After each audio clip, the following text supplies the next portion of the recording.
நீ என்ன தென்மதுரை அரசாணியா,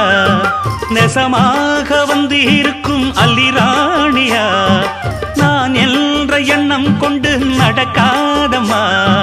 நடந்தா தங்கையா கிட்ட நடக்காதம்மா, இல்லாதத பொல்லாதது எல்லாருக்கும் சொல்லாது,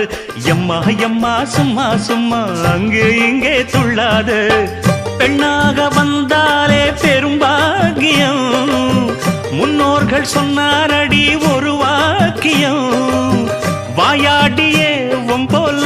பெண்ணாலே பெண்ணின் புகழ் மங்கும் தன்னாலே, பாட்டு படிக்கும் குயிலே உன் பாட்ட நீ பாட்டு ஒயிலே, பூட்டி பூட்டிச்சு வப்பேன் வீட்டு கிளிய ஒன்ன காட்டில் தோரத்தி 2 போட்டு கிறங்க வப்பேன் தந்த